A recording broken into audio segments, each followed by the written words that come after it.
आप सब? होपफुली सब अच्छे होंगे। आप लोगों की पढ़ाई भी बहुत ही अच्छी चल रही होगी। जैसे कि बिजनेस स्टडीज का चैप्टर नंबर 1 हम लोग कंप्लीट कर चुके हैं।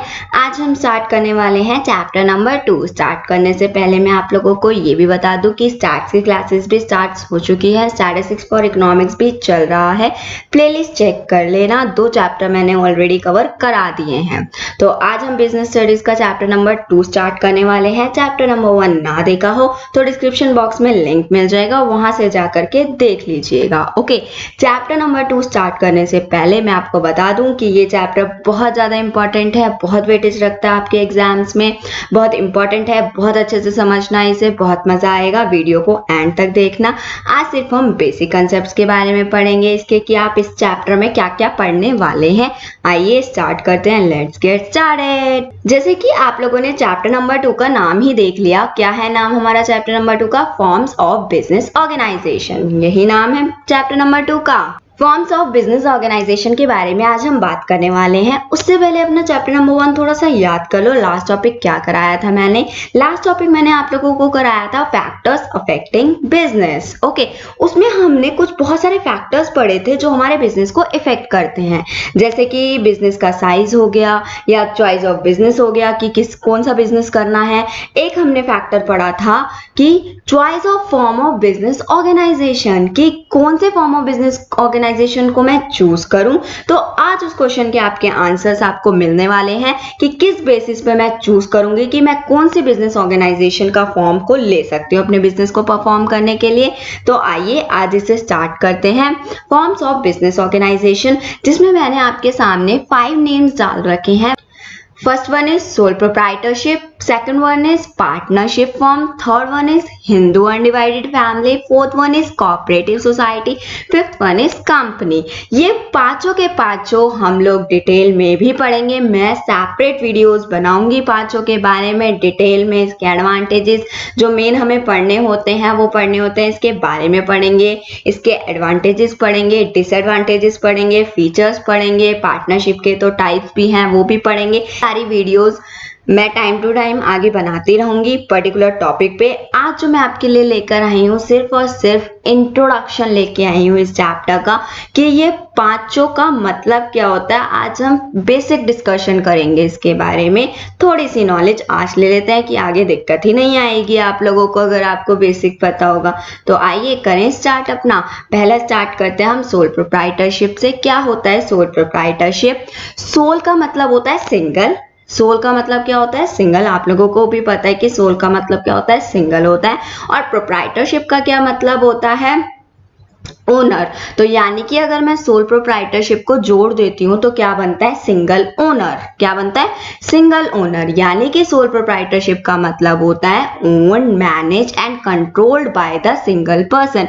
यानी कि जब कोई बिजनेस एक सिंगल पर्सन का होता है, वही सिंगल पर्सन उस बिजनेस को मैनेज करके चलता है, वही सिंगल पर्सन उस बिजनेस को कंट्रोल करता है, तो उसे हम बोलते हैं सोल प्रोप्राइटरशिप। यानी कि इसमें सिर्फ सिंगल पर्सन अपने एक्टिविटीज को परफॉर्म करता है, रिस्क भी वही लेता है, प्रॉफिट भी वही लेता है, सारी चीजें वही परफॉर्म करता है, उसे बोलते हैं सोल प्रोप्राइटरशिप। मान लो मुझे थोड़े से ट्रस्ट इश्यू हैं, मैं किसी के साथ बिजनेस नहीं करना चाहती। मैं क्या करूंगी? मैं चाहती हूँ कि मैं सारा प्रॉफिट खुद ही लूं, और अगर रिस्क भी हो रहा है तो भी मैं ही लूं। और मैं अपने बिजनेस के, मैं थोड़ी सी अखरूट टाइप की हूँ कि मैं अपने बिजनेस के सारे डिसीजन भी खुद ही लेती हूँ, दूसरों के डिसीजन नहीं मानती। तो उसके लिए सबसे बेस्ट क्या होता है? हमारा सोल प्रोप्राइटरशिप होता है, कि जिसमें हम खुद ही डिसीजन मेकर होते हैं, खुद ही कंट्रोल करते हैं बिजनेस को, खुद ही मैनेज करते हैं, खुद ही प्रॉफिट कमाते हैं और खुद ही रिस्क को झेलते हैं। तो वो हमारा सोल प्रोप्राइटरशिप कहलाया जाता है। लेकिन ये बिजनेस जो होता है किसके लिए सुटेबल होता है? स्मॉल बिजनेस के लिए सुटेबल होता है। क्यों ये बिजनेस स्मॉल बिजनेस के लिए सुटेबल होता है? क्योंकि अगर मान लो मैं कोई बड़ा बिजनेस करना चाहती हूँ, बड़े बिजनेस के अंदर बहुत सारे फंक्शंस और परफॉर्म करने पड़ते हैं, मार्केटिंग का अलग, अकाउंटेंसी का अलग, बाकी बहुत सारे फंक्शंस जो होते हैं परफॉर्म करने पड़ते हैं, तो उनके लिए हमें स्पेशलाइज्ड पर्सन भी चाहिए होते हैं। तो किसी ना किसी तरीके से मुझे औरों की भी जरूरत पड़ती है। लेकिन सोल प्रोप्राइटरशिप का मतलब होता है सिंगल, और छोटा ही बिजनेस है जो एक सिंगल पर्सन हैंडल कर सकता है। इसलिए ये बिजनेस किसके लिए सुटेबल है? सिर्फ स्मॉल बिजनेस के लिए सुटेबल है। इसके एग्जाम्पल देख लेते हैं। जैसे कि आप लोगों के आसपास स्टेशनरी शॉप्स होंगी, वहां पे आपको क्या दिखता होगा? सिर्फ सिंगल एक भैया खड़े हैं, वो आपको सामान देते हैं, या आप किसी ग्रोसरी शॉप में जाते हैं, या आप किसी बेकरी शॉप पे जाते हैं। ये सारे हमारे सोल प्रोप्राइटरशिप के एग्जाम्पल है। या हेयर सैलून ले लो, या रिटेल शॉप्स ले लो, जितनी भी हैं, ब्यूटी पार्लर्स जैसे कि वो भी सिंगल पर्सन सर्विसेज प्रोवाइड करते हैं। तो ये सारे हमारे सोल प्रोप्राइटरशिप के एग्जाम्पल हो। बाकी इसके डिटेल्ड वीडियो आपको आगे मिलती रहेगी। नेक्स्ट है हमारी पार्टनरशिप फर्म। अब पार्टनरशिप फर्म का बेसिक पढ़ लेते हैं। पार्टनरशिप फर्म, नाम से ही आपको पता चल रहा है कि कुछ ना कुछ बात इसमें पार्टनर्स की हो रही है। किसकी बात हो रही है? पार्टनर्स की बात हो रही है। बिल्कुल जी हाँ, इसमें किसकी बात की जा रही है? पार्टनर्स की बात की जा रही है। यानी कि जब दो या दो से ज्यादा लोग मिलकर किसी बिजनेस को चलाते हैं, पार्टनर्स बन जाते हैं एक दूसरे के, तो उसे हम क्या कहते हैं? पार्टनरशिप फर्म कहते हैं। वो अपना प्रॉफिट रेशो भी शेयर करते हैं, वो अपना रिस्क रेशो भी शेयर करते हैं, वो हर चीज डिसीजन भी लेते हैं, पार्टनर्स एक साथ मिलकर के लेते हैं, म्यूचुअल अंडरस्टैंडिंग के साथ काम करते हैं।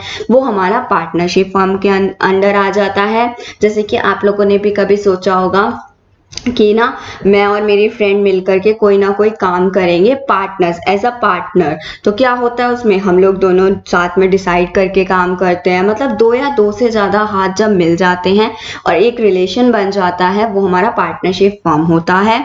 ठीक है।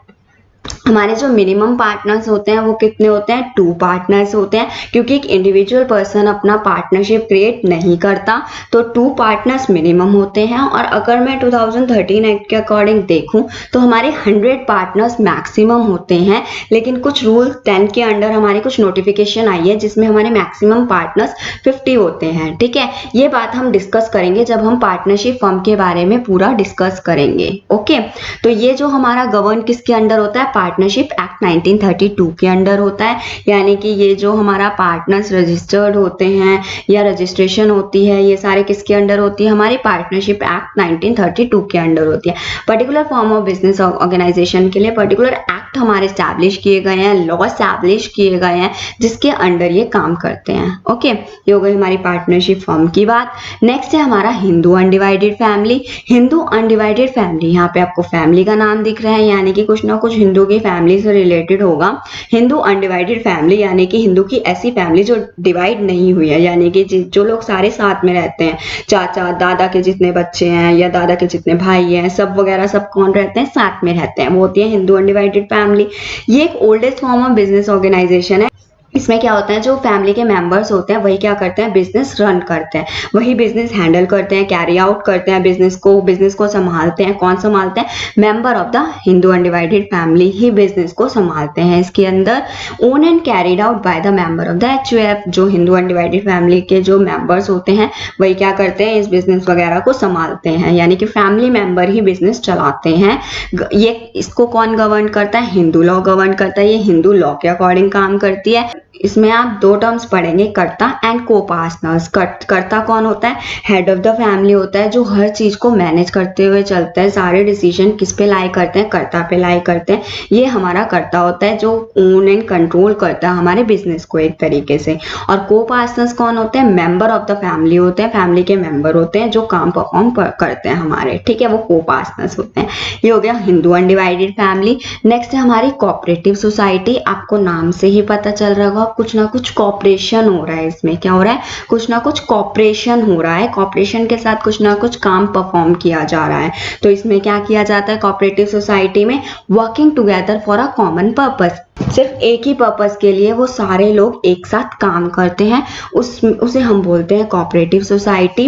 जैसे कि मैं आपको एक एग्जांपल देती हूँ, प्रोड्यूसर्स की सोसाइटी बनी हुई है, उसमें कौन होंगे मेंबर्स? सारे ही प्रोड्यूसर्स होंगे। सारे ही प्रोड्यूसर्स मिलकर के काम करेंगे एक कॉमन पर्पस के लिए। किसके लिए? प्रोड्यूसर्स की ही वेलफेयर के लिए काम करेंगे। किसी भी तरीके का कंज्यूमर का रोल इसमें नहीं होगा।